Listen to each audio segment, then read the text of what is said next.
So 2 quotes from that. When you are small, you have superhuman strength.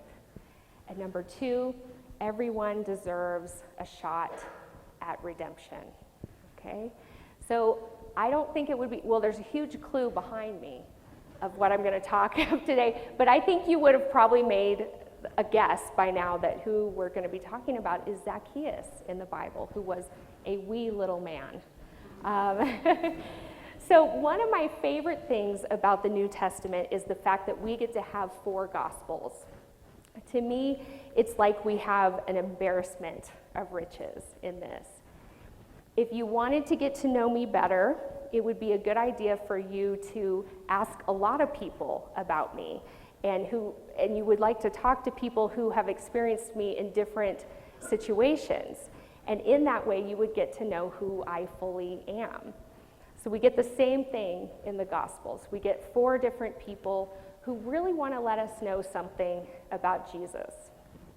Now, Luke, one thing he really wants us to know about Jesus is that Jesus is a champion of the social outcast. He loves to find and connect with the marginalized. That's why Luke is where we find the story of Zacchaeus. Now, the passage begins, if you want to turn in your Bibles, that would be great, with Jesus passing through Jericho. To be honest, there would be a faster way for Jesus to get to, he's headed to Jerusalem, and there would be faster ways for him to do this. He doesn't have to stop in Jericho.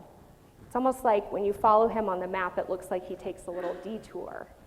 And we wonder if possibly he went to Jericho just to connect with Zacchaeus. He seems to be going out of his way to find Zacchaeus. So what does it mean that Jesus would go out of his way to find someone like Zacchaeus? At this point in history, the Jews are living under the firm hand of Rome. And you really cannot overestimate what this meant for this small nation.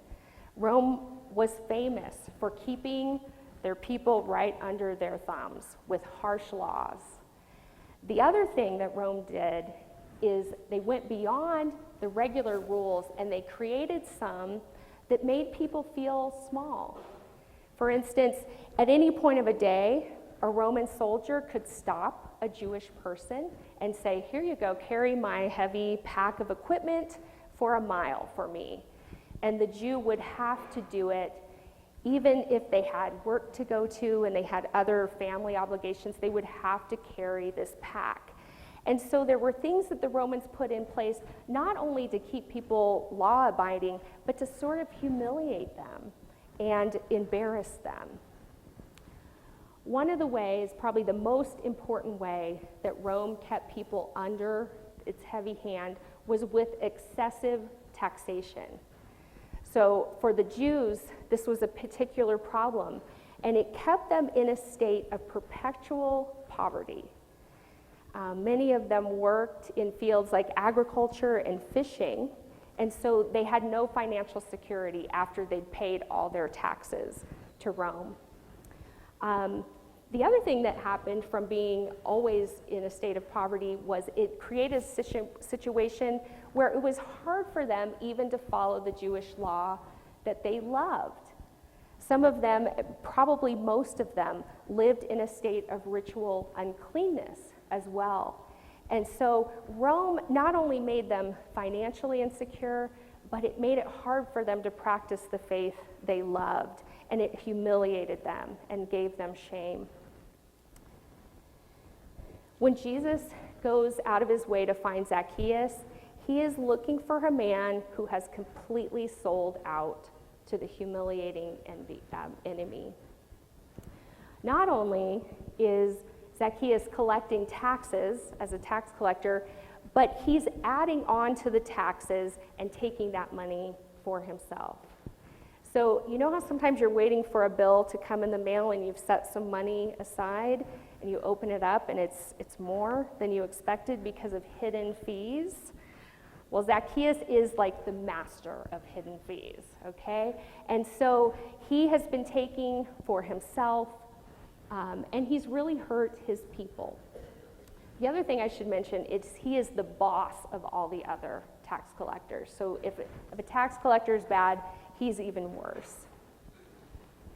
But something has been stirring in the heart of Zacchaeus, and he hears that Jesus is coming to town. He's passing through, and a longing has come to his heart. But we know that Zacchaeus he's short. He's vertically challenged. So what he does is he tucks up his tunic. It's probably like a designer tunic, okay, because he's very rich. And he climbs up a sycamore tree just to get a tiny glimpse of Jesus. As Jesus walks by, he looks up at Zacchaeus, and something happens. He calls Zacchaeus by name. Now, we don't have any other records of Jesus meeting Zacchaeus before that. It seems that he already knows him. And to me, it feels like he's saying, I know you, and I lay some claim upon you. In John 10, Jesus describes himself as the good shepherd. He says, the sheep know his voice because he calls them each by name and he leads them out. Somehow Jesus knows Zacchaeus, and it's becoming clear that this despicable man he's a claimed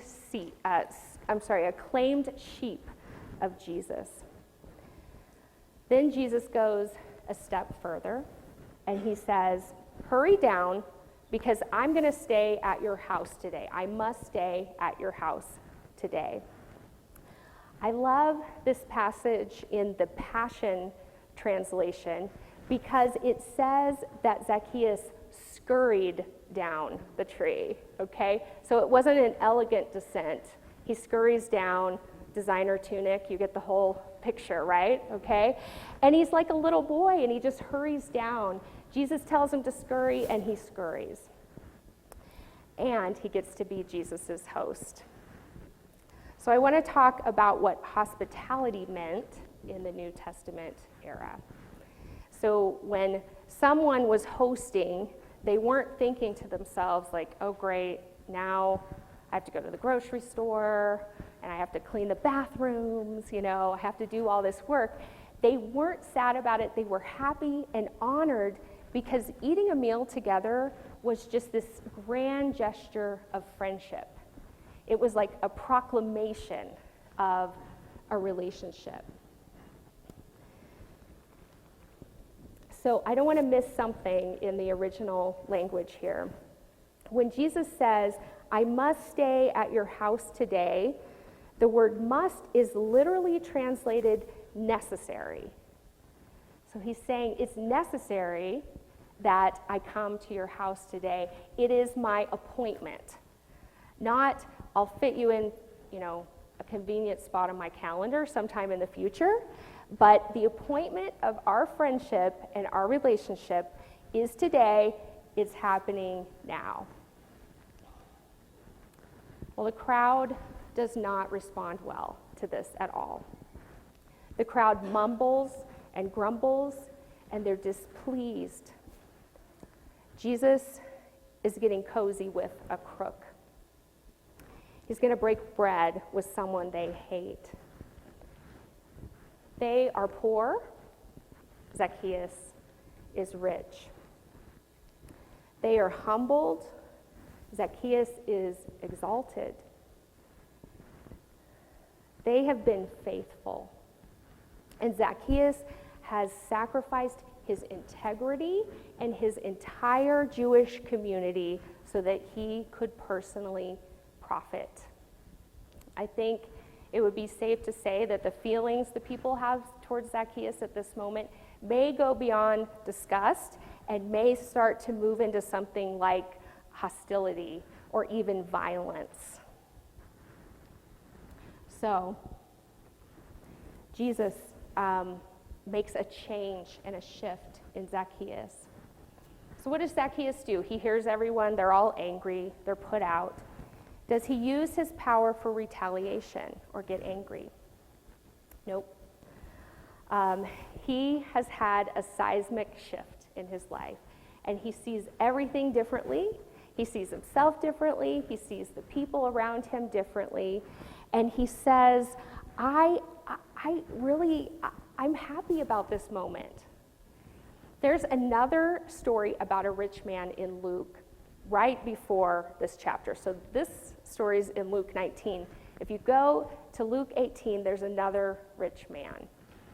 And this rich man comes to Jesus and he says, "What must I do to inherit eternal life?" Jesus says, "You're going to need to follow the law." And the man says, "Oh, I've been doing that forever. No big deal. I've got that covered." And then Jesus says, there's one thing lacking. You need to sell everything you have and give it to the poor. And it says that the man went away sad. What Jesus said to him felt like a burden that he had to bear. And so I hope that maybe someday he found the truth of Jesus and he was set free by it, but all we get is this moment of sadness. Well, Zacchaeus isn't sad at all. He is having the best day of his life. So Zacchaeus responds and he says, "Look, Lord, here now I give half of my possessions to the poor, and if I've cheated anybody out of anything, I will pay back 4 times the amount." So when he says that he's paying 4 times the amount back, he's following Jewish law, and he's owning the fact that his hidden fees that he tacked on actually amount to theft. So he's taking full responsibility. What I did was theft. He's not minimizing it at all. So he gives away half of his belongings to the poor, and he needs to pay everyone 4 times. And I would imagine, as the boss of the tax collectors, that the list of the people that he's going to pay back 4 times the amount is a long list. Okay, it's not a short list. And Zacchaeus is about to experience some lifestyle changes. Okay, so that designer tunic, it's not going to be designer anymore. He's going to buy it at Target like everybody else, and he's going to buy it at the secondhand store like everyone else. And the crazy thing about this is that Zacchaeus is glad about it. He's happy about this. As if joy couldn't get any better, Jesus makes a beautiful declaration. He says, "Today salvation has come to this house, because this man too is a son of Abraham. For the Son of Man came to seek and save the lost." Jesus came looking for Zacchaeus, and he tells the crowd, this crowd who probably thinks Zacchaeus is not a real Jew like they are, he tells the crowd he is a son of Abraham. He's a son of Abraham both genetically and because of faith. It's a beautiful moment. So, how do you find extravagance in Jesus when you've been sold short? First of all, you risk your dignity. You tuck up your tunic and you climb a tree like a little boy in order to get just one little glimpse of Jesus. You don't elegantly descend a tree, you scramble down. You understand that what was lost and what is found are completely different in value.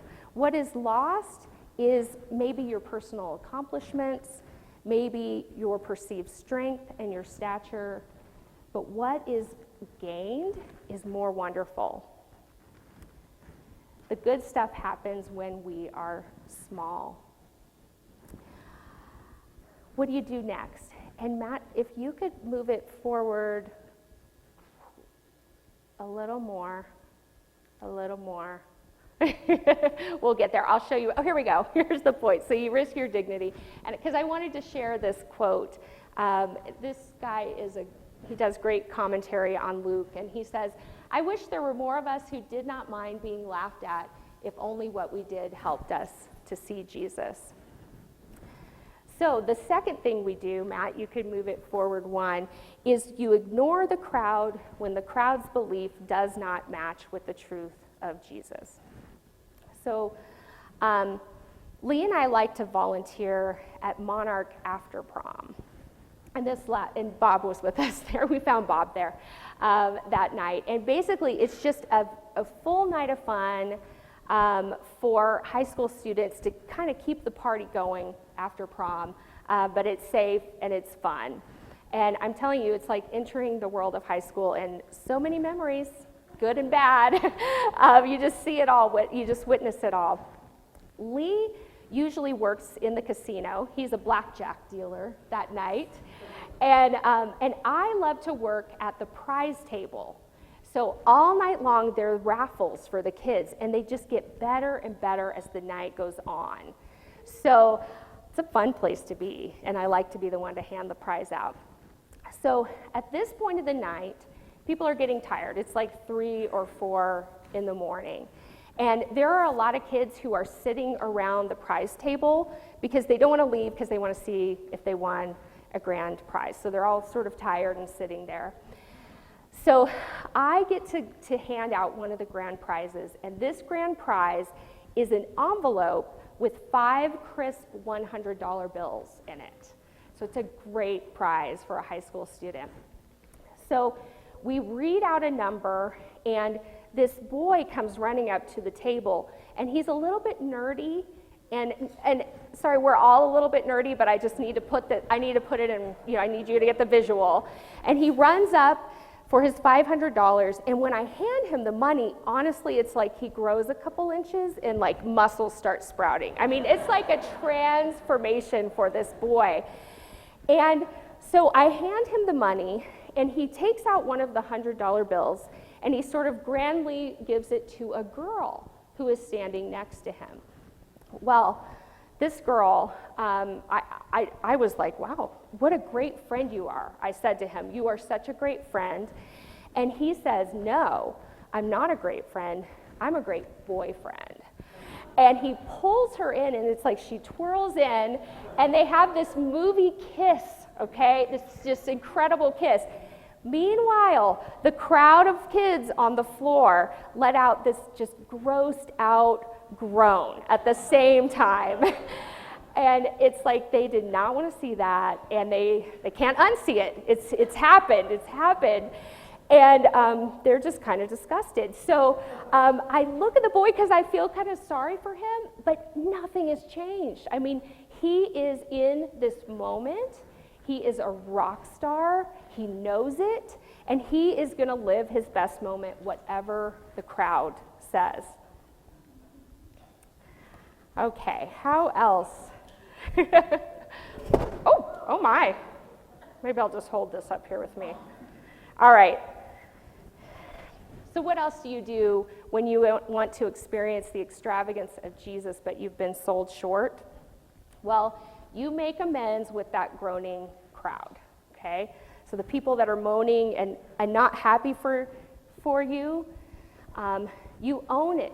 You own that you've hurt them in some way. You make amends. Now, this takes particular courage, doesn't it? Because it means looking at ourselves, and that is not always pretty. But you start the painstaking process of sort of gluing back together the relationship. For me, restitution and what we see Zacchaeus doing so beautifully and so well, if the apology is the beginning of building a bridge back to a person that you've offended, the restitution and the amends brings it all the way over. It's like saying to that person over there, don't come to me, I'm going to come over to you. I'm going to bridge the gap. And when that happens in a relationship, what is waiting is just a beautiful place of freedom and a beautiful place where there are no regrets. That is what restitution is and the effect that it has. Finally, if you want to experience the extravagance of Jesus, when you've been sold short, you let Jesus do all the hard work. Remember how I said that Ant-Man was not the guy inside the suit, but the suit itself? Well, in Luke, there are a lot of stories about things that are lost, and we had that read today for us. And we read the story of a shepherd who has 100 sheep, but he loses just one, and he goes out into in the open country, and he finds that sheep no matter what. When he finds the sheep, he gathers everybody together, they have a party, they celebrate, and Jesus says not only is there a party happening on earth, but in heaven the angels are also having a party. So those little bells that I gave you are for you, and I just thought maybe you could put it in your pocket or in your purse, because I'm hoping you'll run into it again at some point. When shepherds and farmers have animals that are prone to wander, that tend to wander away, a lot of times they put a bell around the neck. Thus, this is why we have the cowbell, right? But they do it for sheep and they do it for goats as well, because they don't want to lose that sheep. That sheep or goat or cow is precious to them. So I hope that when you find that bell again, when you find it again, you will remember that Jesus went out of his way to find you. He took a detour even to find you. And that you'll remember that your smallness is where Jesus can do the best sort of work. And that you'll remember that Jesus has the power to restore and to transform. So let's pray together.